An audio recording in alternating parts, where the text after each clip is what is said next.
आपने कुछ चीज़ों पर ध्यान दिया या न दिया हो, लेकिन हमने एक अध्ययन किया और उसमें ध्यान केंद्रित किया कि दो तरह के जैसे वक्ता होते हैं।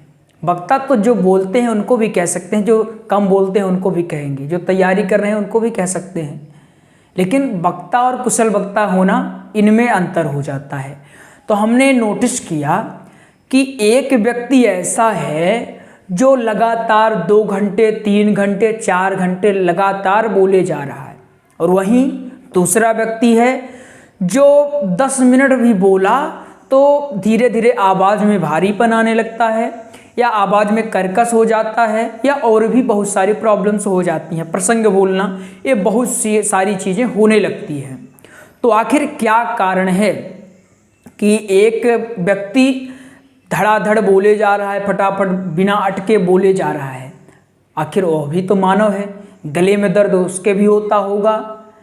और वहीं दूसरा व्यक्ति है जो 10 मिनट में ही उसका गला दर्द करने लगता है, या कुछ और प्रॉब्लम हो जाती है।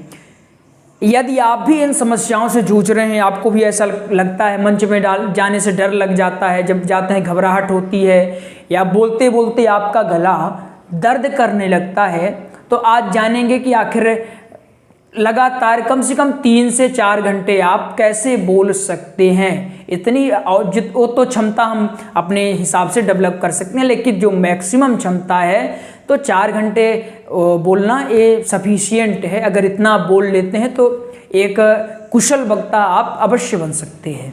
तो आइए जानते हैं। पहला है अभ्यास करना। निरंतर आपको अभ्यास करना चाहिए। हाँ, शुरू में हो सकता है आप 4 घंटे ना बोल पाएँ, तो घबराने की कोई बात नहीं है। आप प्रारंभ में 10 मिनट, फिर 20 मिनट, 30 मिनट, 1 घंटा, 2 घंटा, ऐसे अपना स्टेमिना बढ़ाते जाइए। इससे होगा, आप जब बोलेंगे तो आपको अधिक समस्या का सामना नहीं करना पड़ेगा। तो पहला लेसन क्या है? अभ्यास करना। अभ्यास आप कहीं भी कर सकते हैं, उचित होगा कि आप घर में ही अभ्यास करें। दूसरा है, आपका जो गला है, गला जब दर्द करने लगता है, अगर आपका भी गला दर्द करता है, इसके लिए आपको कुछ काम करना चाहिए। पहला तो आपको खटाई नहीं खाना चाहिए। या कुछ लोगों को खटाई खाने से प्रॉब्लम होती है, कुछ को नहीं होती है। सबका गला अलग अलग होता है, सबका स्वास्थ्य, सबका शरीर अलग होता है, इसलिए एक जैसा सब में नियम लागू नहीं हो सकता है। किसी को खटाई नुकसान नहीं होती है, खटाई खाते हैं, गला उनका फिर भी अच्छा रहता है। लेकिन किसी किसी को खटाई नुकसान करती है, तो आप देख लें खटाई खा करके, अगर खटाई खाने के बाद आपका गला बैठ जाता है या सूजन उसमें महसूस होने लगती है, दर्द करने लगता है, तो खटाई खाना बंद कर दें। पहला काम तो है। दूसरा काम है, आप गुनगुना पानी लें और उसमें नमक, यानी नमक और पानी को गर्म कर लें, उसको गुनगुना होने दें। और लगभग दिन में कम से कम जैसे 2 टाइम, यानी एक बार किया तो जब तक जितना गर्म करें, मान लीजिए 1 गिलास आपने गर्म किया तो पूरा उसको बाउल कर लें, और बाउल करने के बाद आप उसको गरारे उससे करें।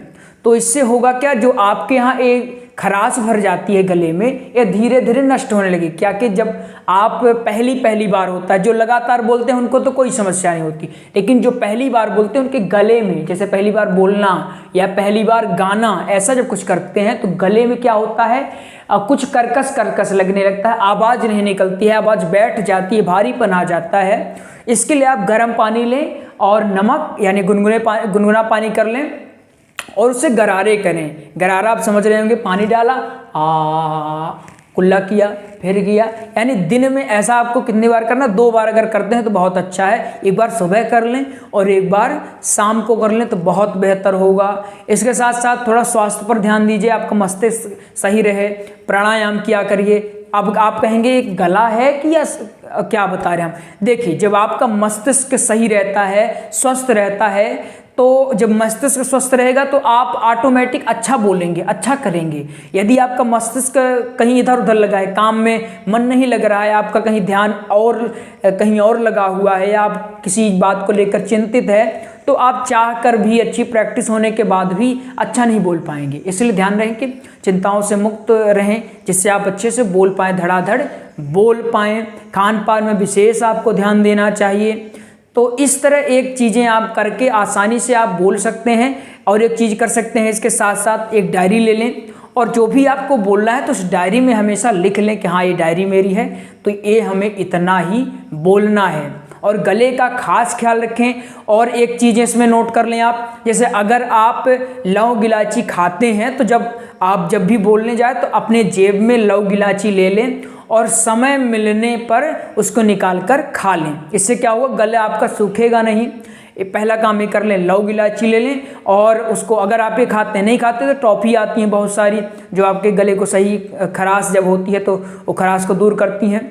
लेकिन गोलियों का अधिक सेवन मत करिए, मैं तो यही आपको सलाह दूंगा, क्योंकि गोलियां का जब हम अधिक सेवन करते हैं वो गले को नुकसान करने लगते हैं, रिएक्शन उनका अधिक होता है। वो तुरंत जो अंग्रेजी दवाइयाँ तुरंत आराम तो करती हैं, लेकिन उतना उनका रिएक्शन भी होता है, आपके गले पर दुष्प्रभाव भी पड़ सकता है। इसलिए याद रखें, अगर लौंग इलायची खाते हैं, ये तो लगभग शायद सभी खाते हैं, जो नहीं खाते हैं वो गोलियां ले सकते हैं।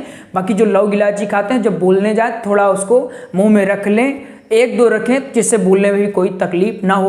बीच बीच में पानी लेते रहें जिससे आपका गला दर्द ना हो।